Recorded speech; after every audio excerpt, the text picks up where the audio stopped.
up, y'all? It's your girl Selena coming at you, and today I want to share the 4 worst things you could possibly do as a university student. Now, these are some things that I learned the hard way, and I'm sharing it with you so that you don't make those mistakes and you can have a great start to university and a great start to your young adult life. Okay, so the first thing, oh, by the way, if you have not yet subscribed to my channel and you believe that this is content that you find helpful, be sure to click that subscribe button.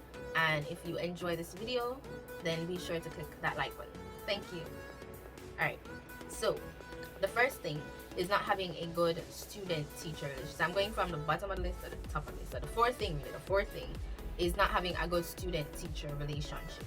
Now, this is so important because your lecturers are the ones that are marking your paper. They're the ones that are trying to gauge how much you're learning, if you're learning well, trying to fix up their teaching style to ensure that you're grasping the concepts and stuff like that. So it's very important to use that as a student to have a very good student-teacher relationship with your lecturers. One way to do that is find out where they sit. So when you know where their office is, you can always go to them, be like, sir or ma'am or prof or doc, I don't understand this that you just taught, or I'm not understanding the assignment, or I'm not pleased with the grade I got. What can I do to improve this grade? That is so important for university because university can be hard, but it can be so much easier if you have a good student-teacher relationship with your teachers. In my opinion, lecturers are not as hard as they may seem up front. If you go to them one-on-one and you ask them to explain something to help you in a course or a topic that you didn't understand, they're very helpful. They're very helpful to assist you in whatever way you may need assistance. So don't be afraid of them. You are allowed to do so. You're allowed to go to their office. You're allowed to talk to them so that you guys can have a good student-teacher relationship. The third thing is not focusing on getting that degree. So you go to university to get that degree. That is your main purpose of going to the university. You go to the university to get that degree. That's your sole purpose. That's your sole purpose. That's not your only purpose, but that's your sole purpose of going to the university. Some students can get distracted when they enter university because there's so many things going on campus.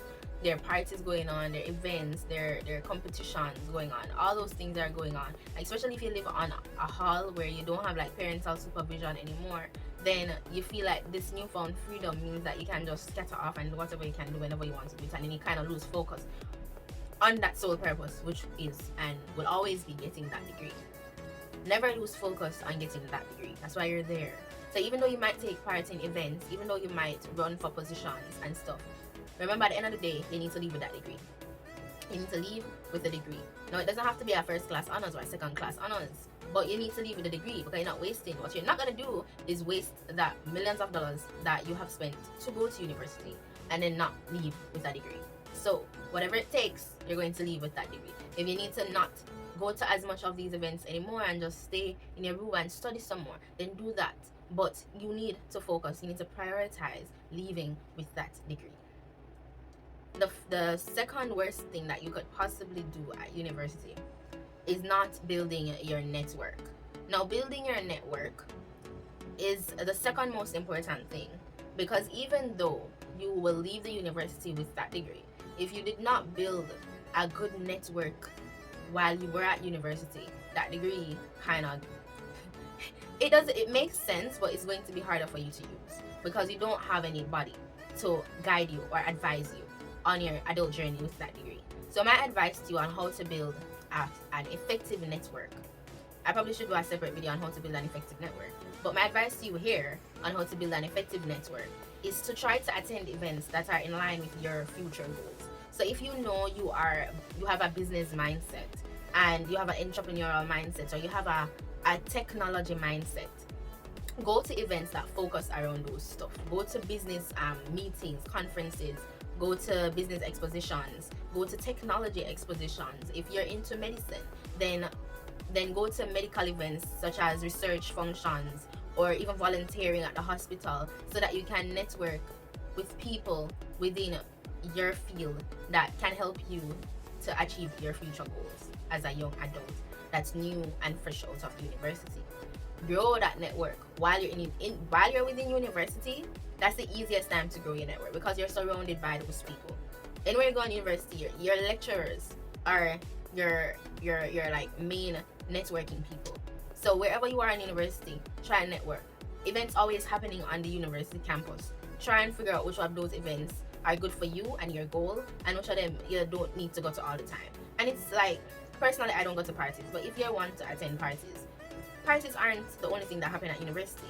So even if you might go to 1 and 2 parties on the campus, try to find other wholesome, holistic stuff that can help you achieve your goals in the future. Unless you're a party promoter, or unless you're like going into that aspect of life in party business or whatever, you go into parties every week without actually going to other events apart from parties that can grow you. Going to parties alone at university isn't going to help you. It isn't going to grow your network. So remember that. Okay, grow your network. Grow your network while you're within university. Join clubs that are within your goal, your mindset for your future. Join clubs like those that can help you to meet people that you can add to your network. And when I say no, I don't just mean meet them. When you meet them, take their email address, take their phone number if they're willing to give it to you. Save it and never let those things go, because later down in life, you can always, people don't really change emails like that. And people check emails very often nowadays, because if you send somebody an email, it pops up on their phone, they see it, right? So take their email address, save it in your contacts, and whenever you need some advice or you need some mentorship, go ahead and email those people again. That is what networking is, and you're gonna need it. I'm telling you, you're going to need it when it's time for you to leave the university, because having a degree alone, not cutting it. You need to network. You need to build an effective networking system. Okay? And the last worst possible thing, well, the number one worst possible thing that you could possibly do as a university student is not prioritize your self-care and your mental health. No, you can have all the degrees you want to have, and you can have all the network that you want to have, and you can have the best student-teacher relationship that you want to have.